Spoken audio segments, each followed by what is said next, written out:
দেখে বুঝেই গেছো কি আজকে একটা শ্যুটে আছি। তো গরম ছিল নিজের চরমে, আর আমি বেরিয়ে পড়েছি ইন্ডিয়ান সিল্ক হাউস এজেন্সিজে নিজের শ্যুট করতে। তো এখানে একটা শাড়ির প্রমোশনাল শ্যুট করার জন্য আমাকে ডাকা হয়েছিল, ইনভাইট করা হয়েছিল।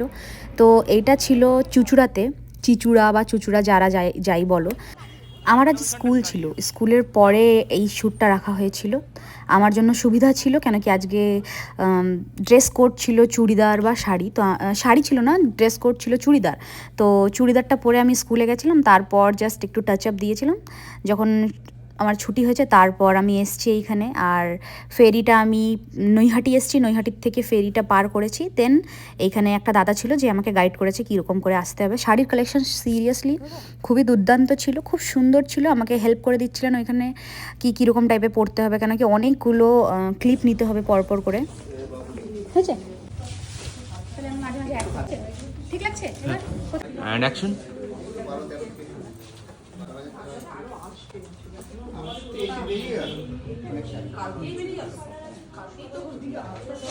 কাটলাম।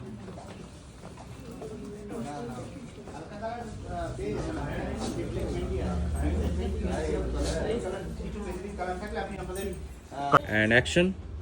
Sorry. And action. Ready, 1, 2, 3, and go.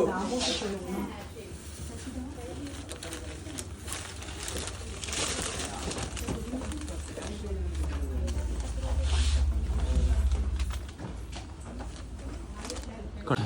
Ready. And action.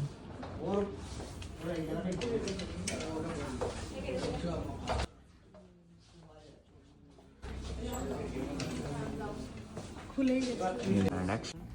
এখানে প্রচুর ব্লাউজের কালেকশনও ছিল। আমার আইফোন হওয়াতে এটা আমার সুবিধা হয়েছে। অ্যাকচুয়ালি আমি আইফোন দেখানোর জন্য কিনিনি বা কিছুর জন্য কিনিনি। আমি ভীষণ কিপটে মানুষ, যারা আমাকে চেনে।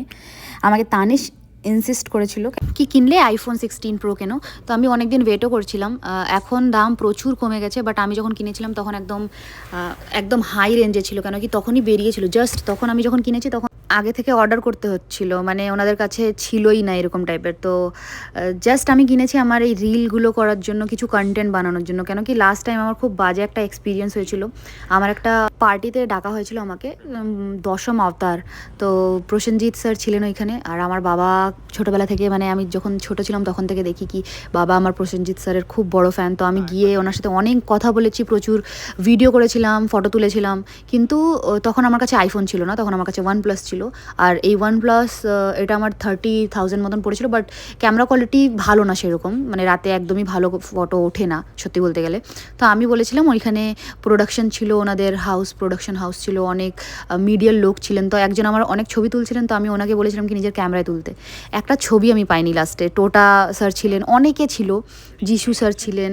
তো আমি অনেকের সাথে ছবি তুলেছিলাম। আমি ভেবেছিলাম কি লাস্টে আমি পাবো, কেন কি আমরা এত বড় এখনও হইনি, আমাদের জন্য এটাই অ্যাচিভমেন্ট কোথাও না কোথাও, কি ওই ছবিগুলো আমি দেখাবো বাবাকে বা কিছু একটা।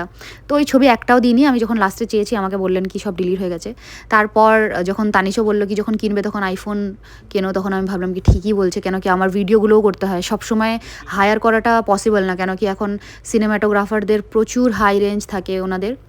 আর সবসময় আমাদের এই যে শ্যুটগুলো করতে যাই সবার আলাদা আলাদা প্রাইস থাকে, সবসময় প্রাইসগুলো হাই থাকে না, বাজেট সবসময় হাই বা লো থাকে। হ্যাঁ শিলাদিদা এত আমাকে হেল্প করেছে, মানে এত সুন্দর সুন্দর শট নিয়েছে, আমার ফটোগ্রাফার আর দরকারই পড়েনি। থ্যাংক ইউ দা, Thank you so much. Thank you. তো আমাদের শ্যুট ডান। আমার এই লুকটা কেমন লাগছিল বলবে। আমি নতুন এই কুর্তিটা নিয়েছি, এটা ছিল। খুব তাড়াতাড়ি আমাদের শ্যুট হয়ে গেছে। তো দেখা হচ্ছে ফেরিতে। তারা একটা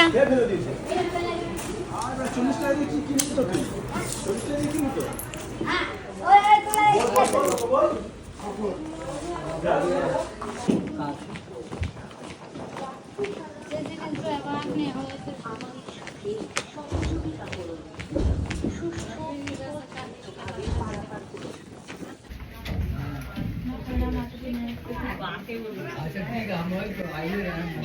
हाँ, आप लोग थोड़ा बाहर में खड़ा रहिएगा। তো তো এই আইফোন কেনাতে আমার কন্টেন্টগুলো সত্যি খুব ভালো কোয়ালিটি হয়। আমার কাছে ক্যামেরা আছে ডিএসএলআর, বাট সবসময় আমার ওতে আগে কি হতো কি ডিএসএলআরে আমার সবগুলো করতে হতো শ্যুট, বাট এখন সেরকম কিছুই করতে হয় না। এখন আমি ফোন দিয়ে সব শ্যুট করতে পারি। আজকের দিনটা বেশ ভালো গেছিলো, আর আমার এই সব শ্যুট করলে না মনটা খুব ভালো থাকে, মনে হয় কি কিছু একটা করছি লাইফে। তো দেখা হচ্ছে নেক্সট ব্লগে। ভালো থাকবে, সুস্থ থাকবে, বাই।